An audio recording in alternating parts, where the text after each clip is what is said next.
saludamos. Bueno. ¿Sí? Empezamos ya entonces. Damos los 2 minutillos que quedan de cortesía. Pasamos un poquito de agua, ¿no? Estoy seco. No sé si, o sea, tengo PowerPoint como por la mitad, bueno, ahora lo pongo al principio. Ahí vale, gracias.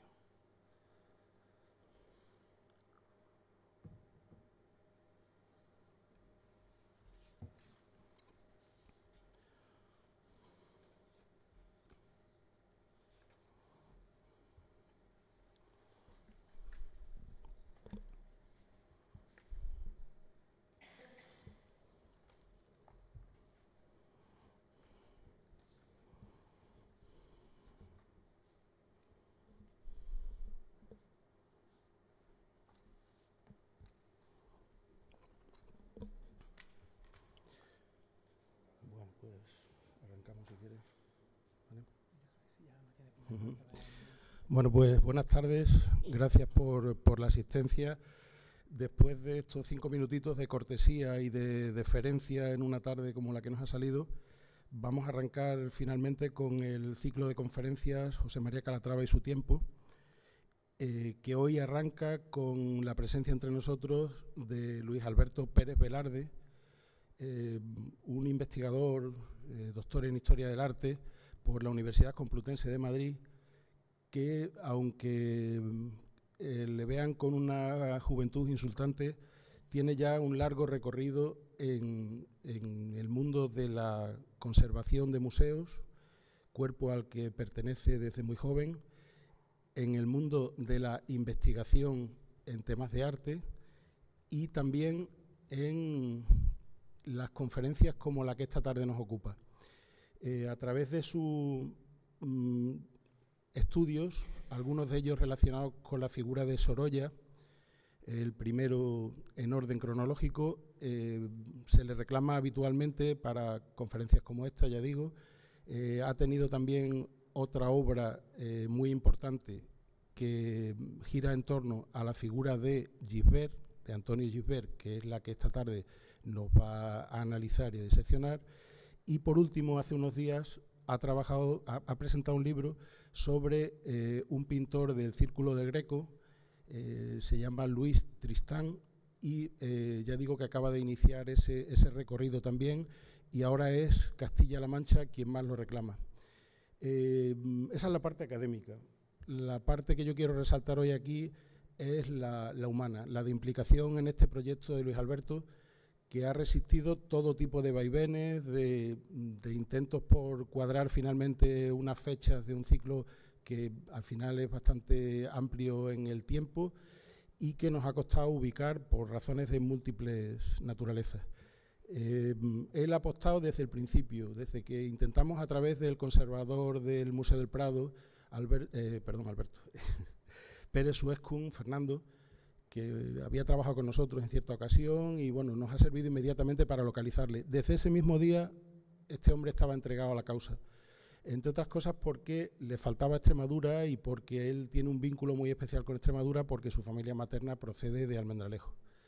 Entonces ya digo que queremos agradecer las dos cosas, su aportación, que será, como verán a continuación, muy importante, y ese agrado y esa iniciativa con la que nos ha tratado desde el principio y que hoy por fin culmina. Así que les dejo con él, que seguro que es mucho más interesante su aportación que la mía. Gracias. Me salgo y te dejo trabajar. Muchas gracias, Pepe. Muchas gracias al Ayuntamiento de Mérida. Estoy contentísimo, de verdad, que me hayan invitado a hablar de mi tema de tesis y más por las implicaciones que ello supone. También gracias al público, que no es una tarde fácil, evidentemente, hace un calor terrible, y que estén aquí, la verdad, se agradece mucho el interés que tienen, ¿no?, por saber más sobre la pintura y la política y el liberalismo español en el siglo XIX. Y luego también, como bien ha dicho Pepe, ¿no?, mi familia es de un sitio muy cerca de aquí, que es Oliva de Mérida, de ahí realmente es donde nace mi familia, lo estaba comentando con mi primo, y luego fue Almendralejo. Yo pues me siento mitad extremeña, así que encantados todos con esta invitación y espero no defraudarles, por supuesto. Y luego el lugar, El lugar impone muchísimo, ¿no? Una especie de hemiciclo tan bonito que recuerda al oratorio de San Felipe en Cádiz, donde precisamente se juraron las cortes de esa famosa Pepa, que nos pinta también Casador Alisal en un cuadro que también es parejo con Gisbert y que está en el hemiciclo del Congreso de los Diputados. Muy bien, yo vengo hoy a hablarles de esa tendencia liberal que asoma en las pinceladas de Gisbert en esa temática, en esos temas tan importantes, y especialmente la causa por la que estoy aquí es por este gran político, José María Calatrava, político emeritense, que el Ayuntamiento está intentando resaltar su figura como bien deben hacer, ¿no? Porque siempre hay que apostar por la cultura, sobre todo en unos tiempos, ¿no? Que es todo tan efímero, todo tan rápido, y por eso la cultura, al leer buenas biografías, buenas monografías sobre Calatrava y saber más de su obra, que es lo que se pretende con este ciclo, y con la traída del cuadro, que es importantísimo, ¿no? Que realmente pues, tanto el público emeritense como los colegios pues vean la importancia de gente tan culta, tan constitucionalista como es José María Calatrava, acostumbrado a tender puentes entre diferentes facciones políticas, y que al final esa importancia hace que Gisbert le retrate, aunque sea un retrato póstumo, un retrato frío, porque evidentemente ya estaba muerto cuando Gisbert hizo este retrato, que luego ya me centraré en el retrato. Realmente lo que hace Gisbert es lo que hicieron otros insignes pintores, ¿no? Como bueno, es un cuadro que es conocidísimo, ¿no? Sale en todos los libros de historia, que es Godoy importantísimo, político natural de Badajoz, que tuvo muchísima influencia en la corte española de Carlos IV, que tiene una gran amistad con el pintor Goya, que es quien le retrata este cuadro que lo podemos ver en la Academia San Fernando, y que realmente es importantísimo por ese ascenso y caída que tuvo durante la Guerra de la Independencia. Luego recordemos que se exilió a París y que desde ahí siguió sus andanzas, y es decir, son personajes también de principios del XIX, personajes ya, al igual que pasa con José María Calatrava, ¿no? Que nacen en el 18 y que tienen como esa educación enciclopédica, ilustrada, y yo la verdad que quiero pensar que en ellos se nota el siglo XVIII, que es el siglo de las luces, como bien sabemos. Es muy recomendable leer a Moratín, esas cartas de Moratín, esos epistolarios que comentaba con Pepe en la comida, son fundamentales para entender la época. También tenemos políticos importantes que dan nombre a esas calles de Madrid, en este caso Juan Meléndez Valdés, un político, pero además de político es poeta, jurista, importantísimo. También un retrato soberbio, ¿no? Pintado por Goya, es un retrato tomado del natural, como bien se deduce por ese rostro y ese semblante, un cuadro que está fuera de España, tristemente, en el Bouws-Museum, y que también es un político natural de Extremadura, de Ribera del Fresno, no muy lejos de aquí. A los 7 años su familia se instala en Almendralejo, y bueno, luego se le acusó de afrancesado, ya que se puso al servicio de José I y tuvo que huir a Francia. Y son ese tipo de políticos que realmente están ahí, dan nombradía a las calles, pero que yo creo que por eso es muy acertada la recuperación que estáis haciendo, ¿no? De figuras tan importantes como Calatrava. Yo realmente hoy venía a hablarles de Gisbert, ¿no? Que es mi pintor de tesis y es el artífice que hizo el cuadro que hoy encontramos en el Salón de Plenos del Ayuntamiento de Mérida. Un pintor que realmente se va a asociar con esas principales figuras del liberalismo moderado que tenemos en esa España convulsa del siglo XIX, un pintor que va a nacer en Alcoy en 1834. Bueno, aquí tenemos unas fotografías que he recuperado de él, que están en diferentes archivos, unas fotografías que hace Laurent, que es el famoso fotógrafo francés que viene a la península ibérica a recorrer tanto los monumentos, pero también se encuentra con personajes ilustres y los retrata. Y aquí tenemos estas maravillosas poses de este pintor, que fue un pintor, ya os digo, no comprometido con esa causa noble, pintor conocido por cuadros como Los Comuneros, como Torrijos, y que realmente se encontraba siempre lo que es el siglo XIX, ¿no? Con esas vertientes políticas, los moderados, los conservadores, y por ello era como muy muy fácil asociarle con una cierta tendencia política, pero ni mucho menos, ¿no? Como me decía mi profesor de tesis, que muchos pintores pintaban retratos para poder comer, ¿no? Y esto es una cosa que hay que tener en cuenta, es decir, que no, a veces asociamos desde nuestra óptica, desde nuestra perspectiva, pero sí que es cierto, ¿no?, que cuando un pintor empieza, pues tiene que hacer todo tipo de retratos. Bueno, estamos en Alcoy. Realmente Alcoy es la ciudad donde aún se pervive ese eco romántico. Bueno, Alcoy es una ciudad muy revolucionaria. Llegó el ferrocarril, se construyeron muchísimos puentes, hay una industria todavía muy poderosa. Allí sucedieron acontecimientos como esas revueltas de obreros, el petróleo 1873, que fueron acontecimientos bastante revolucionarios, y yo creo que ese semblante también revolucionario, industrial, pues quedó patente, ¿no?, en esas gentes de Alcoy. Aquí tenemos un parterre dedicado al pintor Gisbert, que eso es muy importante. Está el ayuntamiento intentando hacerle un busto al pintor Gisbert, justo en porque la verdad que son muy bonitos, ¿no?, esas esculturas para que la gente recuerde muy bien a estos hijos ilustres de las ciudades. Nace en el 34, con 12 años hace ese tipo de caligrafías, con ese método tan importante que existían en esas escuelas de mediados del 19, el método Ibarzueta, que era un método bastante extendido, ¿no?, por las diferentes comunidades. Y es aquí justo, bueno, les pongo como estas imágenes del principio para que entendamos mejor el cuadro que Calatrava. Un pintor, cuando ya decide que tiene esa afición por la pintura, es decir, que se va a dedicar a las bellas artes, lo primero que hace es retratar a los familiares más cercanos, ¿no?, como haríamos todos.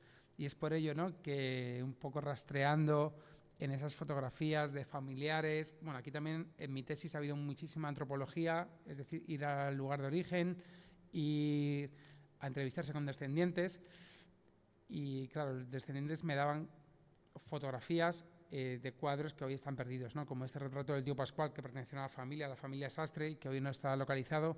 Pero bueno, yo lo que quiero que se queden y que se fijen es en este tipo de afición, de proximidad con ese retrato, un retrato con esas poses, esas miradas afectivas que otros retratados, ¿no?, que es un poco la imagen. Fíjense, es este el retrato, y aquí están esos retratos primeros que hace Gisbert, ¿no? Os hablo de un pintor que tiene 18 años, 15, 16 años, son sus primeros ejemplos, que para mí son importantísimos, porque realmente vamos a ver que es un pintor que se puede ganar la vida, ¿no?, haciendo retratos. Se van a ver muy bien esas influencias francesas, pintores como Ingres, Delacroix, los Madrazo, como luego veremos, esas famosas composiciones como baladas, ¿no?, que van a ser las que se lleven en esas casas burguesas que encontramos en Alcoy a principios del 19, y lo más importante, esa ejecución de los modelos, esa naturalidad y esas poses distendidas pero elegantes, ¿no?, que realmente esas características de un Gisbert retratista, que luego culminará con el famoso fusilamiento de Torrijos y sus compañeros, que lo que es realmente es una amalgama de retratos, lo que va a retratar en las playas de Málaga. De Gisbert realmente no hay mucha obra. Sí que hubo una monografía en Alcoy que publicó un maestro de la República, un libro muy difícil de encontrar, del profesor Ramiro Pedros y Font, que fue realmente quien vio que había un pintor que merecía la pena, pues como tantos otros, que merecía la pena un estudio. Luego un catedrático de la Universidad de Alicante, Adrián Espí Valdés, hizo este libro en el año 1971, y luego mi profesor de tesis me recomendó que actualizara el libro de Adrián Espí Valdés. Entonces con mi tesis luego se pudo publicar, y bueno, realmente lo que se hizo fue publicar las obras con buenas fotos en color y pues muchísima recolección de archivo. Esta recolección de archivo se refiere a las diferentes etapas que tienen todos los pintores, se puede aplicar a todos los pintores. Por un lado, esa formación primero en el lugar de origen, en este caso Alcoy, pero luego suele ser habitual irse a Madrid a estudiar y frecuentar el taller de los que realmente eran los más importantes en este país, que era la dinastía Madrazo. Es decir, por un lado tenemos a José de Madrazo, que va a ser un pintor que conozca lo que se está haciendo en ese París del primer tercio del 19, con pintores como David, Ingres, Delacroix, y por otro lado su hijo Federico, que va a ser importantísimo también toda esa línea retratística, esa frialdad, esa quietud que da los modelos que encontramos en Madrazo y luego en sus seguidores. Es decir, Gisbert venía justo a esta calle, hoy se llama calle de los Madrazo, antiguamente se llamaba calle de la Greda. No sé si lo ubican en Madrid, está cerca de la calle Alcalá, cerca del Círculo de Bellas Artes y al lado del Teatro de la Zarzuela. El Teatro de la Zarzuela, que está como escondido, un poquito más abajo de Gran Vía, y es ahí justo donde está esta esquina y donde tenía el taller Madrazo y donde iban esos alumnos como pudiera ser Gisbert, Casado Alisal, Valdivieso, etcétera. Y luego también cerca estaba la Academia San Fernando, cerca de esta localización, que era donde iban todos los pintores a conseguir formarse en anatomías, desnudo, paisaje, etcétera. Y de allí la idea era siempre conseguir esa ansiada beca a Roma, es decir, ese pensionado a Roma, que esto va a ser lo más importante. Este es Madrazo, Federico Madrazo y Kunz. Este es ese modelo retratístico que impone Madrazo a mitad del siglo XIX en esa Madrid, donde confluyen todo tipo de artistas, y los Madrazo es una dinastía importantísima, especialmente por esos ecos que vienen de Francia, esos postulados ingrescos que vemos en este político, también extremeño, como bien conocerán, de regional de la Sierra, que es Bravo Murillo, que también es una principal figura del liberalismo moderado, ya de un tiempo posterior a Calatrava, y que también destacaba por ese espíritu prudente y reflexivo, muy en la órbita de esa personalidad que tiene Calatrava. Tuvo un cargo importante en Madrid, fue ministro de Fomento y fue el creador del famoso canal de Isabel II, al que da esas buenas aguas a Madrid. Entonces, por ello, es un personaje bastante querido y ese fue un retrato que apareció hace unos años, en el 2016, en una subasta, en Subasta de Valglis, y que fue adquirido por la Fundación Masaveu. Es decir, que todavía aparecen buenos retratos y la verdad que son retratos que creo que no salen muy caros de precio. Es decir, entonces por ello es bonito, ¿no?, recuperar esta estela de estos personajes, estos políticos, que con esas miradas nos adentramos en esa psicología, en esa sabiduría que tienen esos personajes representados, y especialmente, ¿no?, para galerías de presidentes, para universidades, para diferentes instituciones políticas. Por eso es muy importante estos retratos que tenemos en pintores como Madrazo, Gisbert, Castro Plasencia, etcétera. Y luego Madrazo también es famosísimo por esta poetisa de Almendralejo también, que es Carolina Coronado, que realmente es uno de los retratos femeninos más impactantes de esa primera época de Madrazo, donde se ve muy bien esos usos del negro, esa influencia de Velázquez que vemos en esos contornos, pero sobre todo en esos manejos tan livianos, en esas pinceladas, con esas transparencias que vemos en la gasa, en ese pañuelo de esta gran poetisa feminista ya en su momento, y que hace Federico en unos años próximos a cuando iba Gisbert al taller, en el año 1855.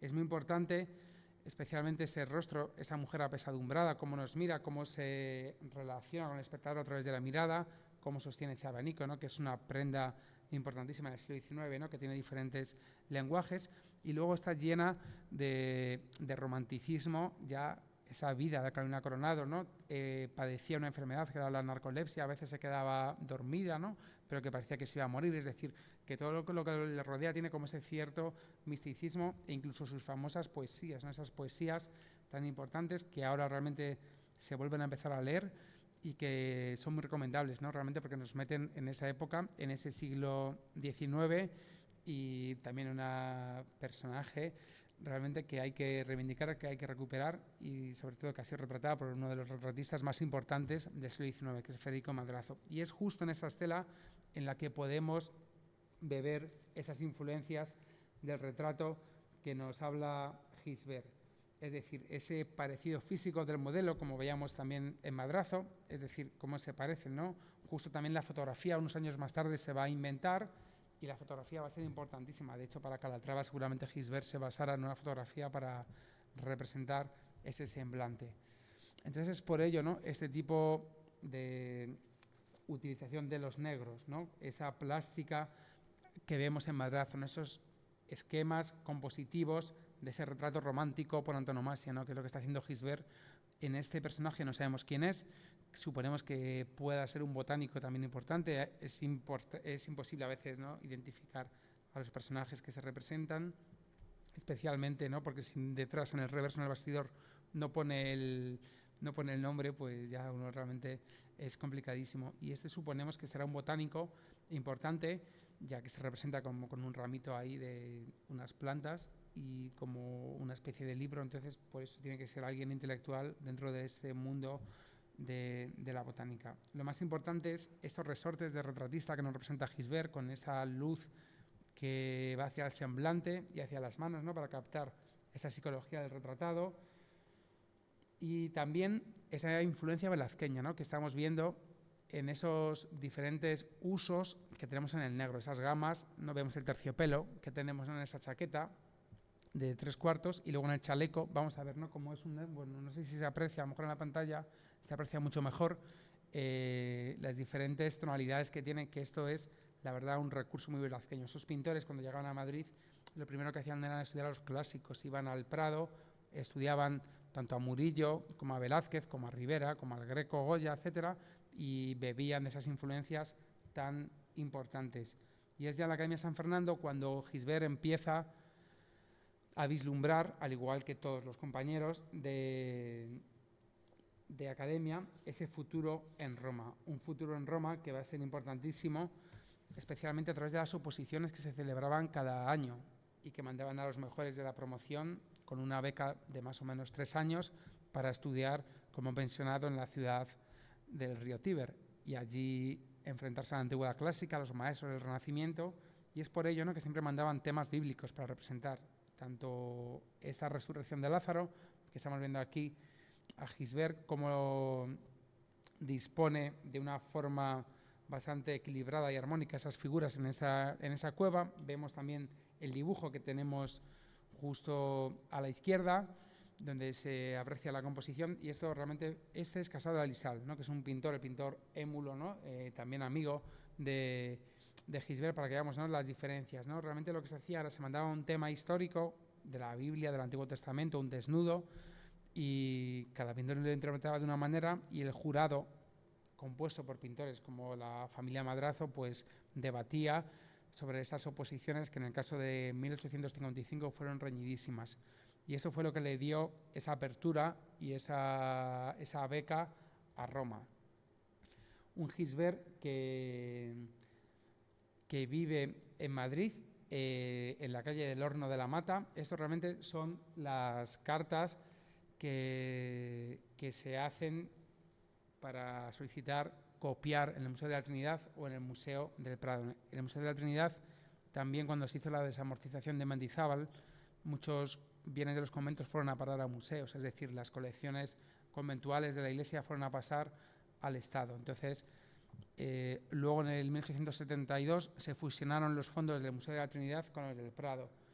Y es aquí tenemos las cartas de Gisbert solicitando copiar esas obras de los grandes maestros, en este caso en el Museo de la Trinidad. Es muy curioso estas cartas porque, por ejemplo, nos indican dónde vivía Gisbert, en esa calle del Horno de la Mata, a espaldas de la Gran Vía, que Pedro de Répide la definió esa calle como esa calle con viejas casas del amor trashumante, es decir, como esas definiciones tan románticas que el historiador Pedro de Répide, que es quien nos habla de esas calles de Madrid, realmente nos da la pista, ¿no?, de dónde vivían estos jóvenes pintores. Ya en Roma, por supuesto, se codea con lo más granado, ¿no?, de la historia del arte español del siglo XIX. Aquí tenemos figuras relevantes como Francisco Aznar, un pintor de Zaragoza, Felipe Moratilla, un escultor madrileño que va también junto a Casado de Alisal y Gisbert a esa beca que da la Academia San Fernando para irse a estudiar a Roma. Pintores como Rosales, que les sonará a todos, Fortuny, por supuesto, José Belver, Valdeperas, Valdivieso, es decir, todo ese tipo de pintores tan importantes. Esas son las fotografías que se hacen en Roma, unas ciudades, ¿no?, donde había cafés importantísimos como el famoso Café Greco, todavía en pie hoy. Si uno va a Roma puede tomarse un café en el famoso Café Greco. Es bastante caro, pero bueno, hay que darse el homenaje a veces, sí, para un poco esos cafés decimonónicos, que hay que reivindicarlos también, ¿no? Hay que reivindicarlos. Y aquí tenemos ya un Gisbert que trabaja en hacer envíos a la Academia de San Fernando para completar ese aprovechamiento de la beca, es decir, esa justificación de la beca que vemos en Gisbert con pinturas tan bonitas como esta Venus Anadyomena, que es una pintura del año 58, que es un medio pensionado, o este Bacante, ¿no?, que hoy está en la Facultad de Bellas Artes de la Universidad Complutense de Madrid, donde realmente lo que más importaba eran las anatomías, ese gusto por las anatomías, esos movimientos, esas posturas académicas tan importantes, basadas también en esa escultura griega, luego copiado por los romanos. Y estos realmente son los temas que Gisbert piensa en Roma. También va a pintar esas chócharas, esas campesinas italianas tan interesantes. Y luego ya Isabel II crea las exposiciones nacionales de arte en el año 56, a semejanza de lo que se hacía en París, de lo que se hacía en Francia, con el objetivo de fomentar esa asiduidad de que los grandes pintores pudieran motivarse y colocar sus cuadros en instituciones pues como esta, ¿no? Instituciones decimonónicas con grandes paredes, donde la pintura de historia colgaba muy bien de los muros de lugares como el Congreso, el Senado, el Consejo de Estado, etcétera. Entonces, la primera toma, el primer contacto de Gisbert con esas exposiciones nacionales fue este cuadro, que no es otro nada menos, un tema arduo, un poco polémico, que es lo que realmente va a dominar esa vitola de Gisbert como pintor liberal, ¿no? Siempre salirse de los temas más comunes, los temas más claros, sino irse como a temas más oscuros de la historia, podemos llamarlos de esta manera. Es un tema con muchísima fortuna posterior, es la famosa muerte del príncipe Don Carlos, hijo de Felipe II, que murió en extrañas circunstancias, como bien conocemos todos.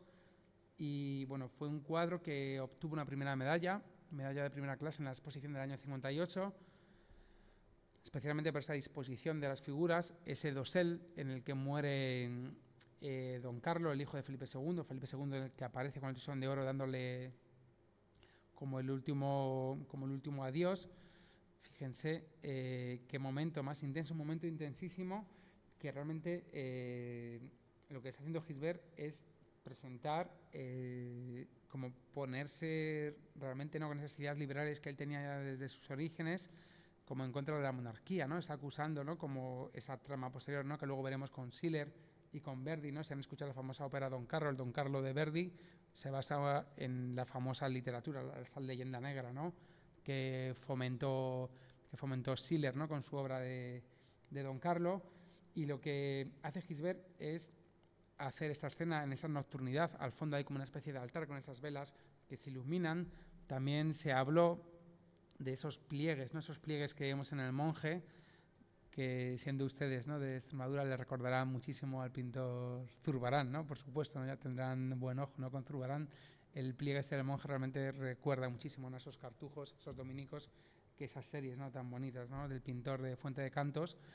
Y lo más importante, es decir, como estos pasajes de la historia de España no tan conocidos, el padre Mariana, Juan de Mariana, vamos a ver cómo, lo más importante, cómo se recuperan esos pasajes perdidos, olvidados de la historia de España con cuadros como este, que no es tan famoso, pero que realmente luego tuvo una fortuna posterior bastante importante. Otro cuadro importantísimo que lo conocen todos, por supuesto, está en el Congreso de los Diputados, en uno de los pasillos, subiendo por una escalera, es ya su premio, su medalla de primera clase que obtuvo en la exposición posterior. Las exposiciones se celebran cada 2 años, en este caso los Comuneros de Castilla, un cuadro que también tiene otra vez esa defensa de ideas liberales, esa entereza del mártir por una santa causa, como vemos también, luego veremos en Torrijos.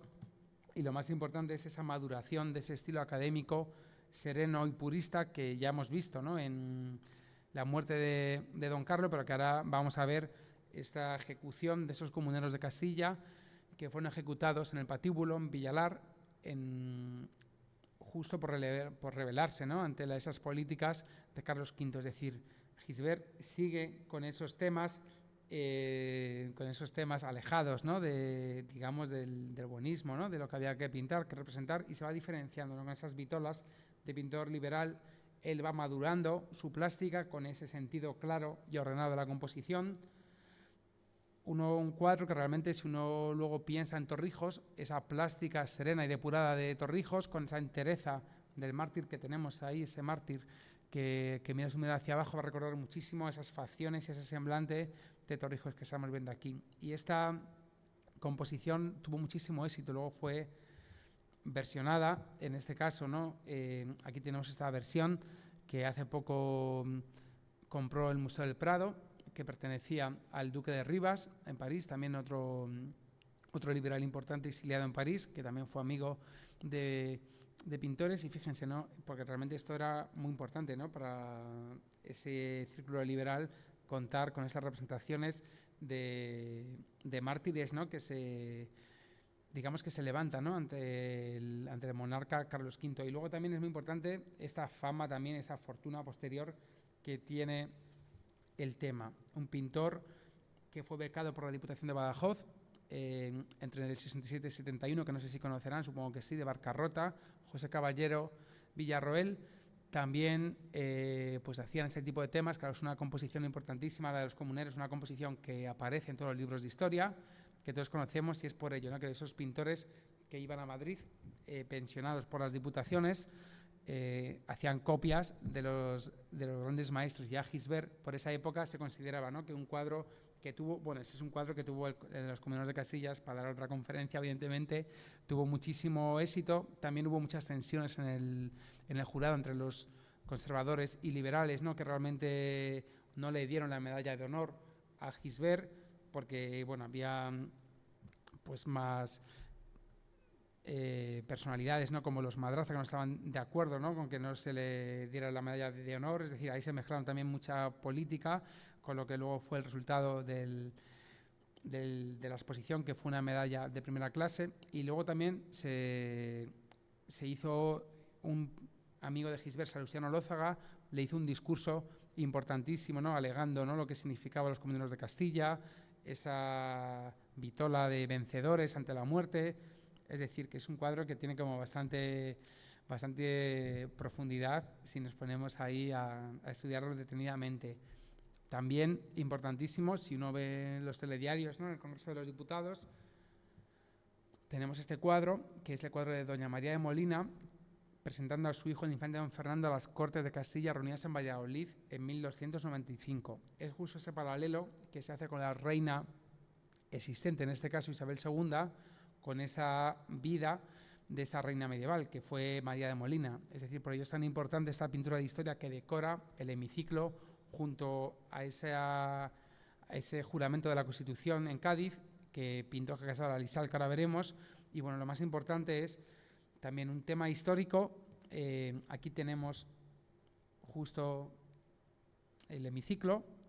A la izquierda tenemos la parte de Gisbert y a la derecha el tema de Casal Alisal. Bueno, eso es importante y eso produjo un cabreo importantísimo en la familia Madrazo, porque Madrazo Federico iba a pintar el hemiciclo con dos cuadros. Lo que pasa es que él se iba retrasando el encargo. Entonces al final el Congreso decidió apostar por los jóvenes, es decir, por un lado Gisbert y por otro lado su amigo Casal Alisal. Es decir, la bibliografía ha tendido como siempre a enfrentarlos, ¿no? Casal Alisal siempre más ideas más conservadoras, pero en el fondo eran amigos, iban juntos a homenajes, coincidieron en París, en Roma, etcétera, y es por ello, ¿no? la importancia que tiene, ¿no? Estudiar bien la pintura a través, ¿no? de los diarios, de los epistolarios, las noticias de prensa, que son tan importantes. Y bueno, y en cierta manera es eso lo que representa, ¿no? Esa adecuación de la nueva Isabel II, que tenía que confrontarse, ¿no? Como una futura María de Molina. Esto es muy importante, ¿no? Como dotar al presente de personajes históricos, ¿no? Para que no se pierda, es decir, lo que han hecho esas grandes reinas. Y ese es el cuadro de Casal Alisal, ese juramento de la nueva Constitución de la Pepa, en la que José María Calatrava tuvo una significancia bastante importante.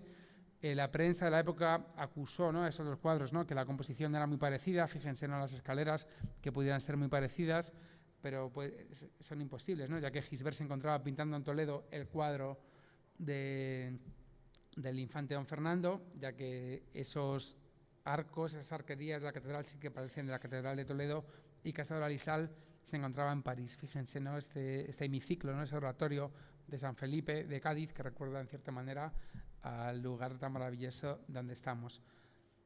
Año 64, también otro certamen importante que tenemos en Madrid y con el que Gisbert obtiene otra medalla de primera clase y por lo que se le conoce, y otro tema también no muy conocido, que es una historia poco común dentro de la historia del siglo XIX, que es ese desembarco de los puritanos en América, en 1864.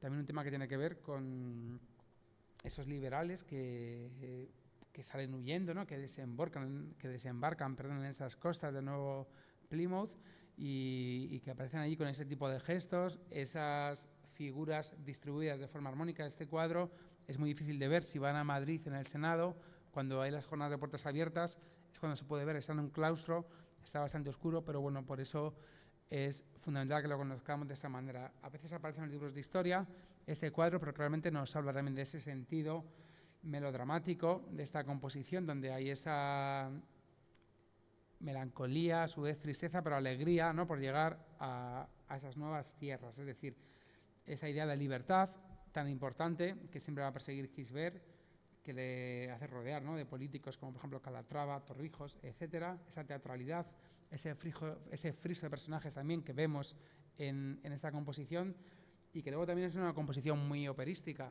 es decir, si vemos esas óperas de Bellini, Puritani, por ejemplo, es decir, se basan en esta historia tan bonita de este cuadro de Gisbert y de lo que supone. Esto es la Exposición de Filadelfia de 1876, cómo figura allí el cuadro, que obtiene un cierto éxito, un cierto reconocimiento también en París, en esos salones a los que también los pintores aspiraban cosechar ciertos éxitos. Y aquí tenemos a este Gisbert que aparece en su estudio, un cuadro que pinta durante su etapa parisina. Él se va a enamorar de París hacia 1865 y es un cuadro realmente que nos hace acceder a su pensamiento estético, es decir, a lo que Gisbert pensaba. Por un lado, ese estudio de esos maestros antiguos que estamos viendo, ¿no? Con esas figuras de Leonardo da Vinci, con ese cuadro, ¿no? que se ha atribuido a Franciabillo, se ha atribuido a Rafael, pero que con el tiempo se ha demostrado que es de un pintor cercano a Rafael, que se llama Franciabillo. Y lo más importante, ese pintor que aparece en su estudio, hojeando grabados, dibujos en sus carpetas, ese juego del ajedrez, es decir, es un cuadro muy bonito que se encuentra en Bilbao. Si vais a Bilbao no tenéis que dejar de verlo en el Museo de Bellas Artes. Me merece muchísimo la pena cómo nos encontramos dentro de esa corriente purista de pintores y sobre todo esa vocación de un interior culto, que es lo que nos demuestra Gisbert con esos temas que él practica, que participa. Fíjense en ese buró, ese escritorio tan importante. Y bueno, es un cuadro pequeñito, pero que realmente daría para muchísimo, con ese anaquel con libros y realmente esos géneros de la pintura que podemos ver en esa pared que tiene colgado a modo de póster. Luego también hay un cuadro que está desaparecido, es que no hay ni fotografía, tristemente, solo queda una caricatura que hizo un periodista, Cham, en la exposición del año 67 en París, que es esta famosa entrevista que tuvo lugar de Francisco I con su prometida Leonor de Austria en Illescas. Esto es importantísimo, ¿no? Ese abrazo, esos temas históricos, pero que ya les digo que tiene que ver más con la libertad, con unos temas no tan famosos dentro de la historia universal. Y aquí tenemos una fotografía de este pintor, un pintor que ya empezaba a cosechar premios, empezaba a estar asentado ya en los círculos artísticos oficiales y que empezaba ya a hacer retratos importantes como estamos viendo aquí, deudores de esa plástica de Ingres. Ese es otro que tiene el Congreso de los Diputados, que está en los Almacenes, es un cuadro soberbio. Ese es de su amigo, eran amigos, se nota muy bien, ¿no? Cuando un pintor es amigo del modelo que representa, se nota muy bien, ¿no? Esa fiereza que nos demuestra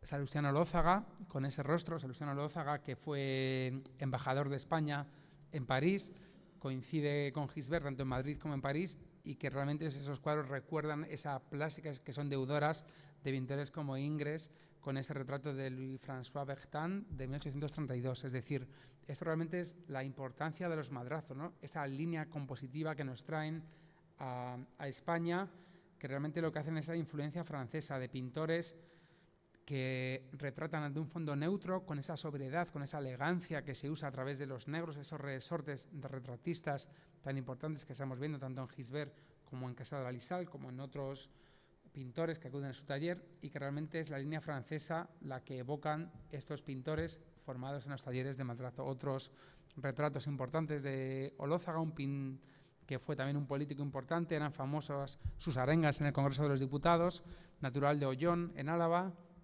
Fíjense esa enorme personalidad que demuestra el retratado, con esa sobriedad y con esa elegancia que vemos en el personaje, que tiene que ver mucho también con Calatrava. Es decir, Calatrava realmente es lo que vamos a tener, un personaje también propio del Congreso de los Diputados, para que figurara en el Congreso de los Diputados, en uno de los pasillos, al igual que otros personajes políticos, ¿no? Como veremos, Istúriz o María de Rivero, que también van a ser pintados por Gisbert.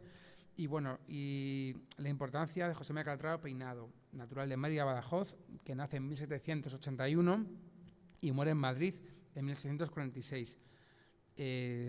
Bueno, en otras conferencias se va a tratar más la figura de Calatrava. Yo voy a pasar un poco por encima los datos, pero no quiero dejar de mencionar los enormes cargos que obtuvo, ¿no? Desde diputado, parlamentario, estadista, jurisconsulto, magistrado, ministro, orador, político, presidente del Consejo de Ministros, presidente del Tribunal Supremo, presidente del Congreso de los Diputados. Por eso tiene ese retrato, y es por ello, ¿no?, la importancia que tiene este retrato dentro de esa carrera artística de Gisbert, ¿no? Un Gisbert que ya le empezaban a encargar esos retratos en el Congreso de los Diputados, especialmente a través del cuadro que hemos visto antes de María de Molina, y vamos a ver la importancia que tiene Calatrava sobre todo en la historia y en el mundo del arte, gracias en parte a Gisbert. Un Calatrava, ¿no?, que tiene orígenes emeritenses.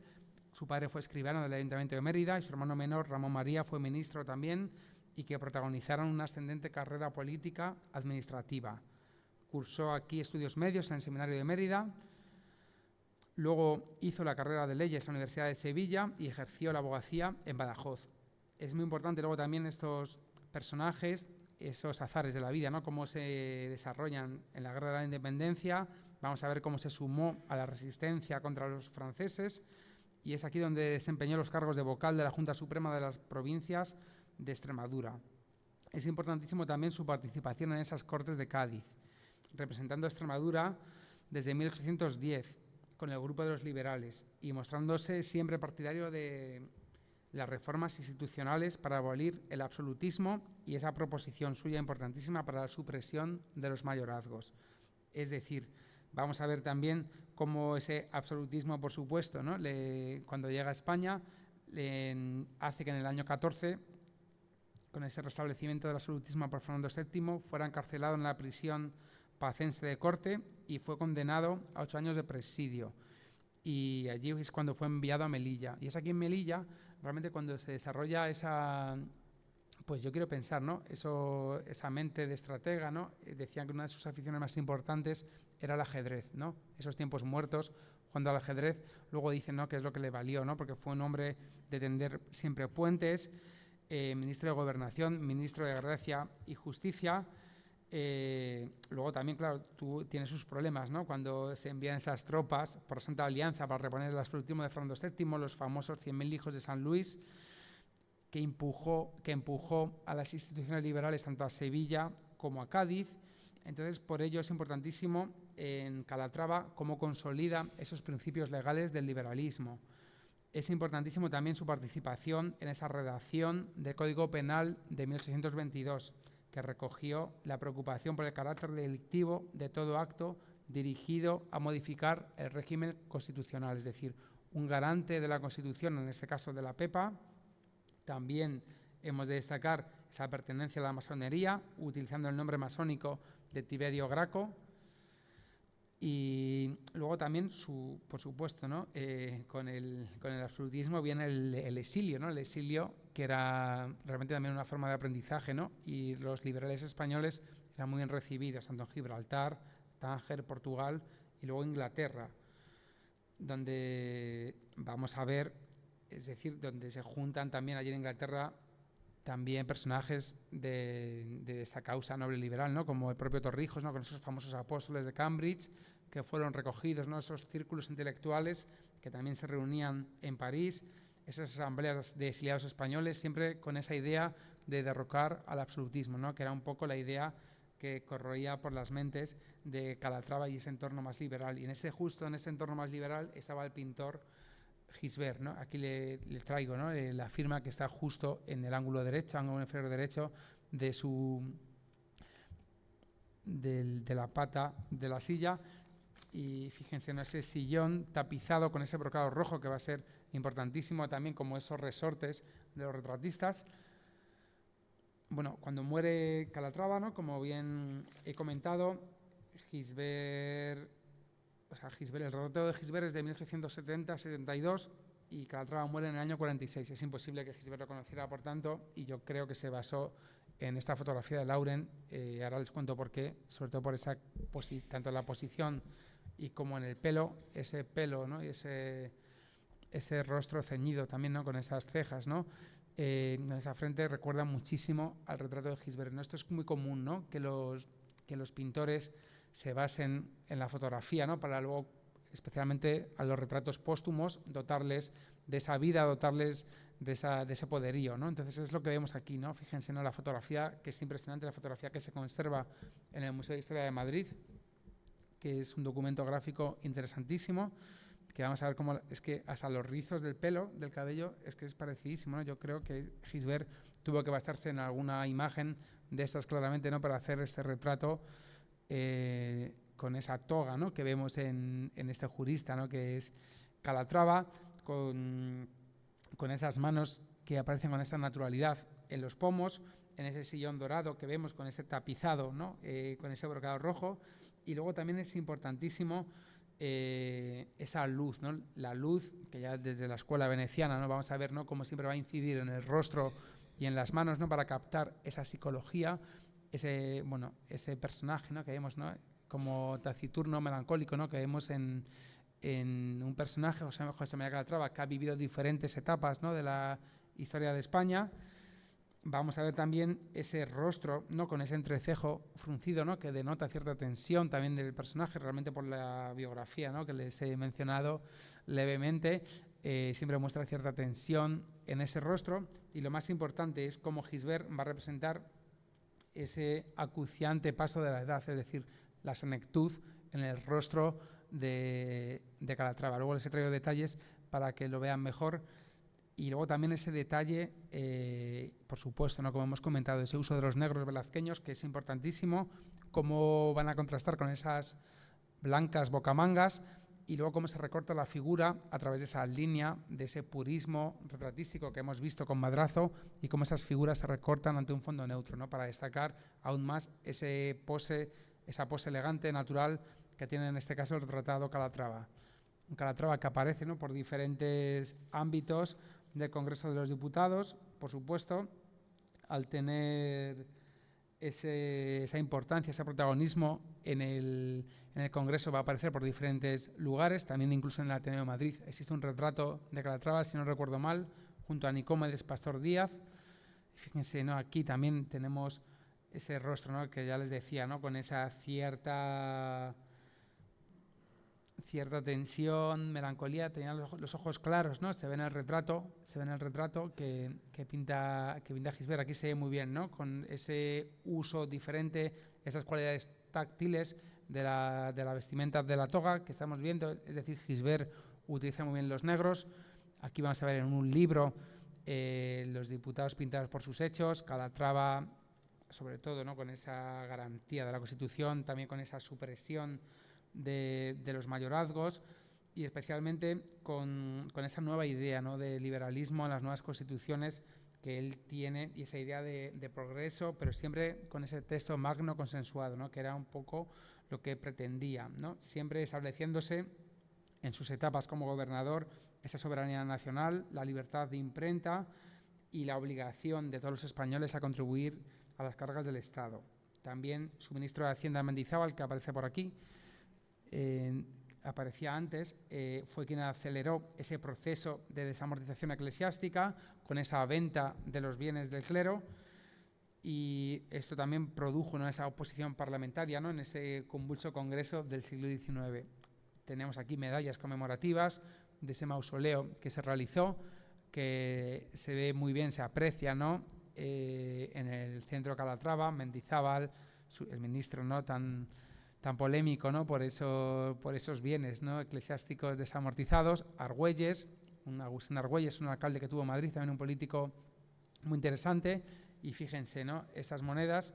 Y luego también los discursos, ¿no?, esos discursos que tenemos en Calatrava, que eran muy comunes, ¿no?, esos discursos del Tribunal Supremo de Justicia, en este caso, ¿no?, al excelentísimo señor don José María Calatrava. Vamos a ir viendo, ¿no?, cómo sus discursos aún se pueden recuperar, y especialmente se ve esa enorme cultura que él aprecia, y luego también en sus notas reservadas que encontró hace unos años Pedro J. Ramírez en El Rastro de Madrid, y que publicó ese famoso libro, ¿no?, La desventura de la libertad, donde se aprecia un diario, esas notas que realmente son importantes para la historia de España, ¿no?, como esas tensiones, esos personajes, ¿no?, que cada 2 por 3, o sea, como que acontece todo muy rápido, ¿no?, en el siglo XIX. Grabados importantes que nos dan idea de sus facciones.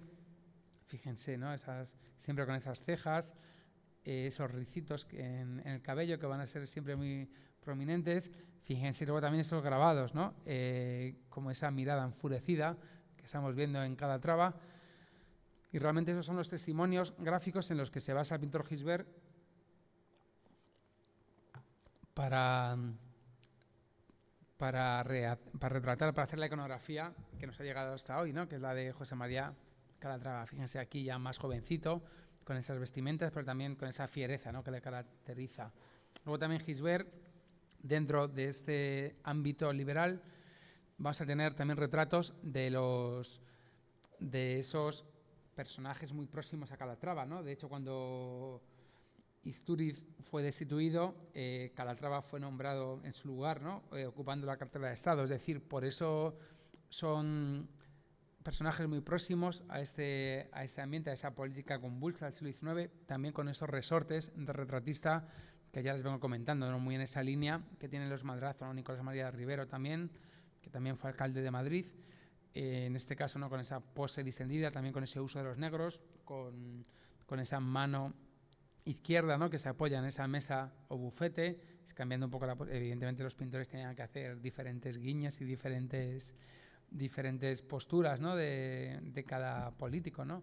Y luego también tenemos en Gisbert retratos que van apareciendo recientemente, como este de un militar que fue también escritor, político, Salvador López Guijarro, que fue un poeta también bastante considerado en su momento, y que nos habla, ¿no? Realmente se descubre que es Salvador López Guijarro por esa inscripción que tenía justo en el bastidor, y también destacando esas medallas, destacando también esa posición frontal de 3/4, un retrato muy verista, ¿no?, que nos, siempre como hemos visto, ¿no?, en sus primeros años, ¿no?, en Alcoy, nos aproximan a esas facciones, a esas personalidades, ¿no?, de los retratados.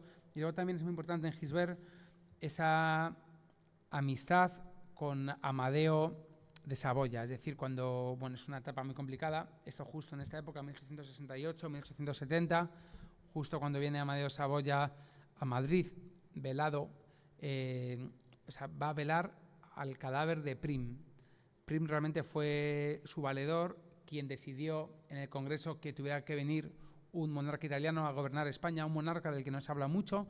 Estuvo en España 3 años, del 70 al 73, desembarcó en Cartagena, y realmente fue un monarca también que le pusieron los liberales, y del que no se conoce mucho de esta época, y es una época, la verdad, que fascinante. Entonces, Gisbert es quien retrata es un testimonio gráfico, ¿no?, de lo que sucede en la Basílica de Atocha, justo cuando viene este monarca italiano, pues ya, claro, ya vino con mal pie, ¿no? Tu valedor realmente ha muerto en un famoso atentado en la calle del Turco. Entonces es un cuadro también que aparece en todos los libros de la historia de España. El cuadro grande está desaparecido, ¿eh? Este es un boceto que compró la colección Abelló recientemente, pero bueno, realmente es un boceto que realmente es como es el cuadro grande que en algún sitio tiene que estar. Y luego Gisbert se convierte en pintor áulico del monarca Amadeo de Saboya, ¿no? Le va a hacer sus retratos, es decir, no es pintor de corte porque no existe el cargo en ese momento, ¿no? Como ya existió con Goya o con Velázquez, pero sí que es un pintor que representa esa nueva iconografía del monarca liberal Amadeo de Saboya, que estamos viendo aquí. Y luego también esos personajes importantísimos que vemos en este caso el general Serrano y Antonia Domínguez de Borrell, la duquesa de Serrano, que vemos aquí. Este es un cuadro que me apareció recientemente, hace 5 meses. Lo conocía por foto en blanco y negro, pero supe llegar a la familia y encontré este cuadro y la verdad es un cuadro maravilloso. Esos son los famosos retratos de matrimonio que pinta Gisbert, también un general serrano importantísimo dentro de esa condición liberal y dentro de lo que supone el que Gisbert luego fuera mencionado, o sea, que fuera designado director del Museo del Prado, ¿no? Gracias a la intervención del general Serrano, que es justo el famoso museo de pinturas, que Gisbert va a ser quien lo popularice, quien abra las puertas al gran público, porque antes, si bien es cierto, ¿no?, que una de las cosas buenas que hizo Fernando VII fue abrir el Museo del Prado, lo abría solo para visitas de grandes coleccionistas, visitas muy privadas relacionadas con la monarquía, es decir, que no todo el mundo podía acceder con Gisbert, y con esta etapa con Amadeo de Saboya fue cuando el Museo del Prado se democratizó. Y luego también tenemos importantes retratos, ¿no?, como este retrato de Prim y el de su señora, el de la duquesa de Prim, que presentó la Exposición Nacional de 1871, pero que este sí que está desaparecido y que, bueno, estoy haciendo como pesquisas a ver si lo puedo localizar, pero es una labor complicada porque quizá esté en México, quizá en Cataluña, es decir, no sabemos muy bien. Prim, siendo de Reus, quedan allí descendientes y, bueno, es así como se encuentran los cuadros militares no tan conocidos, como en este caso Martín Belda, al que tenemos aquí en el Museo Naval de San Fernando, también con esas posturas como levemente girados, mirando, ¿no?, hacia, es decir, son unos retratos que tienen muchísimo que ver con la fotografía.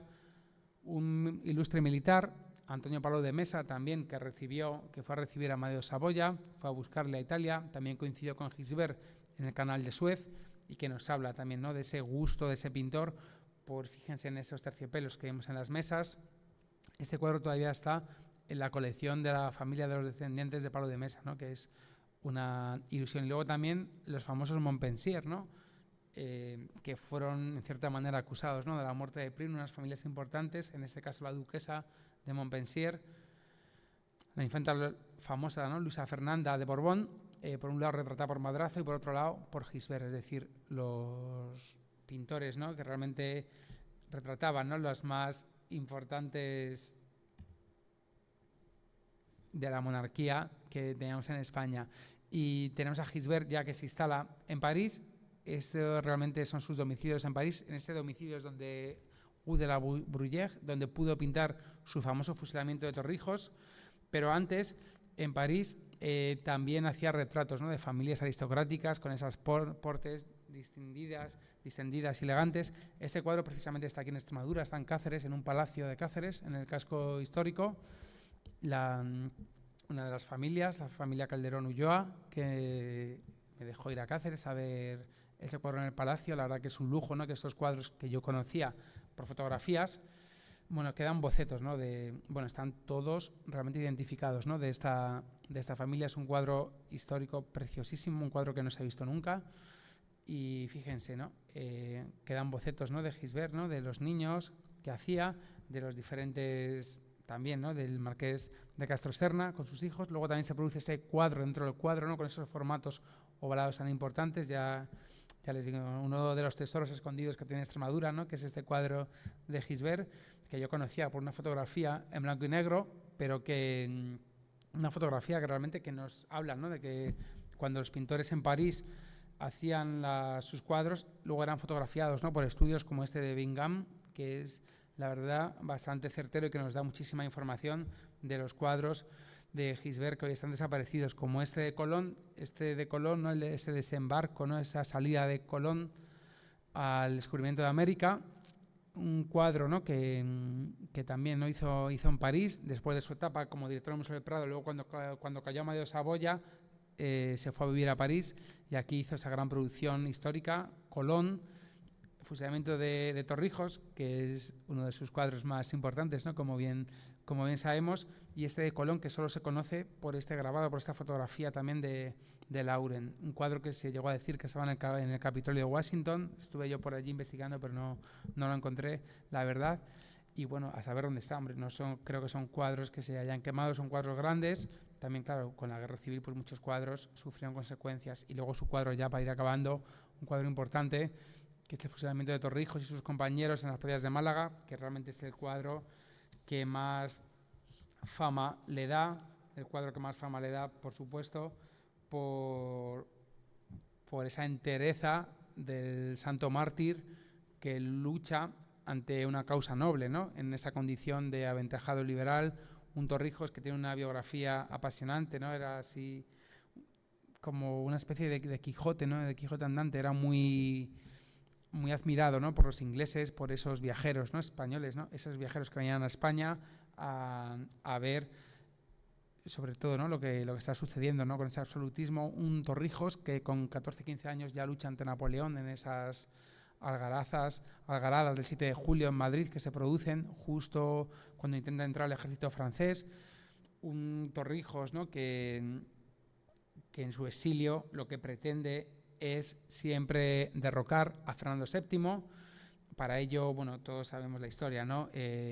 Fue engañado, ¿no? Desde las costas de Málaga, y allí fue fusilado por esas cortes. Y luego es importantísimo otro poeta, ¿no? almendralejense, que es José de Espronceda, ¿no? Esa gran poesía, ¿no? que le hizo a Torrijos, ¿no? La muerte de Torrijos y sus compañeros, que tiene que ver con el cuadro. Helos allí, junto a la mar bravía, cadáveres están ahí los que fueron honra del libre y con su muerte dieron almas al cielo. A España nombradía, ansia de patria y libertad henchía. Sus nobles pechos que jamás temieron y las cosas de Málaga los vieron, cual sol de gloria en desdichado día. Españoles llorad, mas vuestro llanto, lágrimas de dolor y sangre sean. Sangre que ahogue a siervos y opresores y los viles tiranos con espanto siempre delante, amenazando vean a alzarse sus espectros vengadores. Es decir, esto es la poesía que le da como homenaje Espronceda a estas víctimas de ese absolutismo de Fernando VII, de unos personajes políticos que luchaban por la libertad, ¿no? del pueblo español. Es importante también destacar cómo antes de esa partida de Torrijos coincidió con Espronceda en París, y Espronceda le dedica a la mujer de Torrijos otra poesía muy bonita, ¿no? que predecía un futuro más halagüeño, ¿no? De la importancia que iba a suponer esa libertad gracias a Torrijos, ¿no? y a esa gesta que quería hacer el almirante Torrijos. Y luego hay otro personaje extremeño, no sé, bastante conocido, el apellido por lo menos, Francisco Fernández Golfín, que también un liberal extremeño muy importante, es importantísimo. Esto realmente, digamos que el pelotón, los fusilados lo componían tanto profesionales del ejército, antiguos diputados a Cortes, como en el caso de Fernández Golfín, abogados, menestrales, marineros y pescadores, un carpintero de Gibraltar, pobrecillo, ajeno a la conspiración, pero que le metieron ahí para fusilarle. Y los fusilados llegaron a ser 49, incluso un niño también que había por ahí. Es decir, vamos a ver cómo son unos héroes que sacrificaron su vida en aras de la libertad de España. Y de hecho, era como este cuadro lo que representa esa defensa de ideas liberales frente al autoritarismo de Fernando VII. E incluso la ejecución fue un domingo, ¿no? Que eso fue bastante triste, ¿no? Que un Estado católico no prohibiera una ejecución un domingo, ¿no? Como se produjo. Entonces, Francisco Fernández Golfín fue esa persona que tenemos con ese justo que tiene como esa venda, le están vendando los ojos, pero como dijo Alcalá Galiano, aunque le venden los ojos, sabemos, ¿no? Como su rostro, como es esa serenidad ante la muerte que muestra Torrijos, estos liberales que mueren, ¿no? ante una noble causa que es la libertad. Y vamos a ir viendo, ¿no? Con ese detalle, ¿no? que es Francisco Fernández Golfín, con esa importancia que vemos en esa recuperación de la memoria de estos liberales románticos, ¿no? que realmente se suman a esta noble causa del general Torrijos. Ya estaba en muy malas condiciones cuando fue fusilado Fernández Golfín, diputado por Extremadura en 1820 y 1822, fue jefe político de Alicante, ministro de guerra también durante el trienio liberal, y fue fusilado medio ciego, ¿no? Realmente daba, pues eso, justo lo que representó Gisbert. Tiene un palacio importante en Almendralejo, la familia Fernández Golfín, como bien saben. Bueno, esto sí, yo en verano, cuando siempre que voy a Almendralejo, pues han hecho una cosa muy bonita, ¿no? Que es dedicar una placa a estos personajes que no son tan conocidos, pero que cuando uno se mete dentro de sus vidas, de sus biografías, como pasa en el caso de Calatrava, pues dan gusto recuperar a esos personajes, porque la verdad que tienen unas vidas muy valerosas y unas hazañas bastante impresionantes, ¿no? Aquí tenemos una fotografía del hijo de Fernández Golfín, que realmente fue la que pudo inspirarse Gisbert para representar justo a Fernández Golfín. Realmente vemos que la postura es parecidísima, ¿no? Con ese abrigo de terciopelo, realmente con esa figura que se mueve, ¿no? Tanto esa boca, ¿no? Con esa especie de papá y esos surcos en el semblante, que es lo que vemos.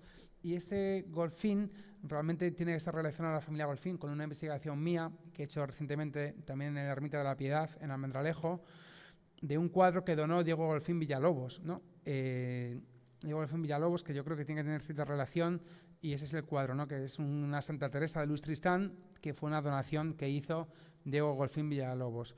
Les recomiendo esos libros, si les interesa la época. La España peregrina de José Esteban, este libro Liberales y Románticos de Vicente Llorens es un libro maravilloso, o por supuesto los recuerdos de Julio Nombela también son fabulosos, como fue la vida de Torrijos. Aquí tenemos el retrato del duque de Rivas, también esta tragedia, ¿no? Que tuvo esta magnitud en España, fue también silografiada, ¿no? por grabadores franceses, ¿no? Que vemos cómo los mártires van a morir.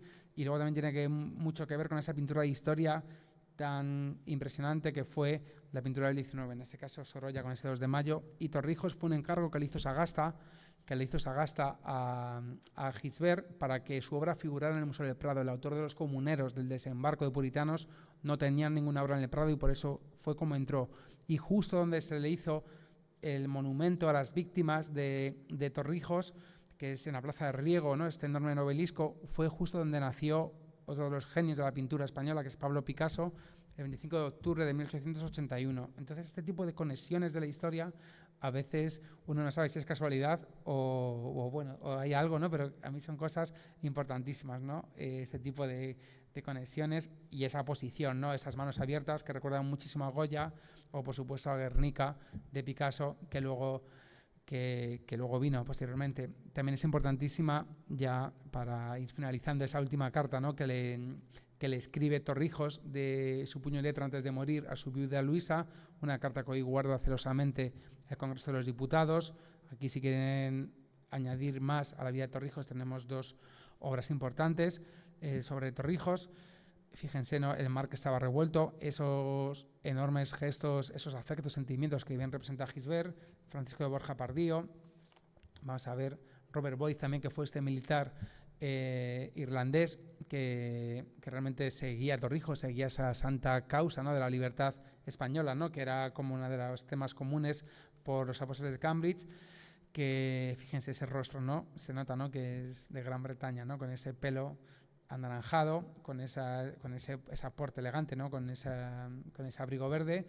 Y luego también esto es muy interesante, que les recomiendo, yo no he ido todavía, el cementerio de los ingleses de Málaga, donde está enterrado Robert Boyd, ¿no? Que realmente hay un cementerio que guarda esos restos, ¿no? del fusilamiento de Robert Boyd, y que es un cementerio romántico, muy romántico. Ahí también está enterrado Jorge Guillén, ¿no? También por esta idea, ¿no? Tan liberal, tan romántica, tan bonita. Un cuadro de que se conservan bocetos, también esas réplicas, ¿no? Que tenemos del fusilamiento, que a veces nos dan sorpresas como estas figuras. Les he traído estos para que vean, ¿no? Lo que hay debajo de los cuadros, esa cuadrícula, ¿no? Para luego hacer el cuadro a gran composición, que eso es importantísimo. Un cuadro que hizo Gisbert en 3 años, de que se conservan dibujos que tenía su amigo Alejandro Ferrán. También García Lorca, ¿no? Es importantísimo el clamor que supuso esa tragedia, esa muerte de Torrijos. Tiene unos versos preciosos, Torrijos el general, que hay una grabación de Rafael Alberti, ¿no? Recitando esta poesía, que es muy recomendable de escuchar. Y luego Jean Gisbert, que aparece en París, vuelve a París, es aquí sus últimos años de vida. En el 1901 va a fallecer de una enfermedad pulmonar. Estas casas, con esos estudios de artista tan importantes, en Gisbert se dedicará todavía al retrato, ¿no? Que es lo que le da una buena fortuna y una posición social y económica bastante grande. Y aquí tenemos su acta de defunción, su tumba que encontré en el cementerio de Batignolles, en París. Y aquí está su tumba, que hay que honrar a los grandes pintores, a los grandes personajes de nuestra historia. Y nada, con eso es todo. Muchísimas gracias por escuchar esta conferencia.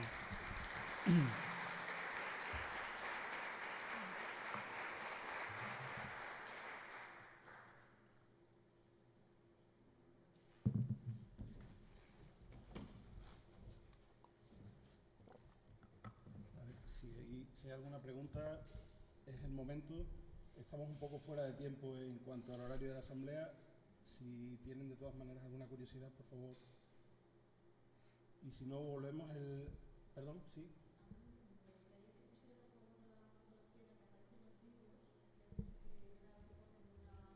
Los libros.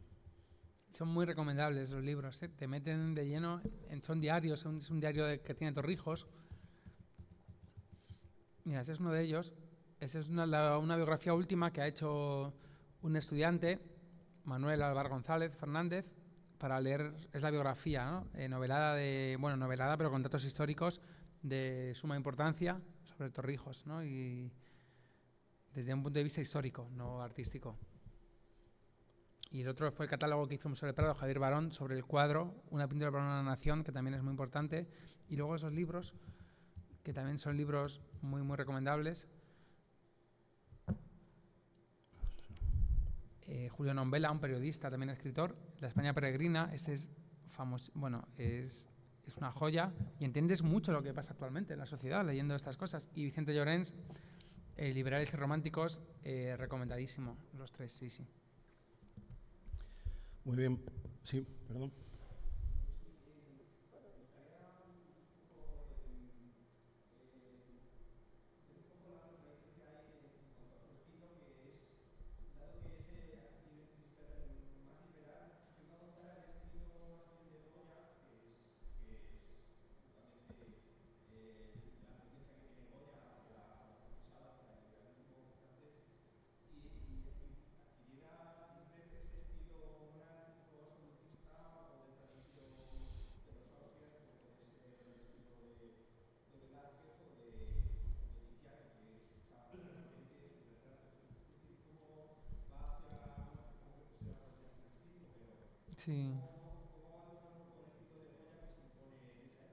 Sí, realmente es que es un pintor muy académico, muy frío, muy riguroso, en la línea de los Madrazo, ¿no? Que es realmente lo que viene de Francia, con David, con Ingres sobre todo, con esos retratos, ¿no? que se ven, ¿no? En esa Francia tan importante, como todo eso llega no solo a España, luego también en Roma hay influencias davidianas, hay influencias alemanas, ¿no? De John Friedrich Overbeck.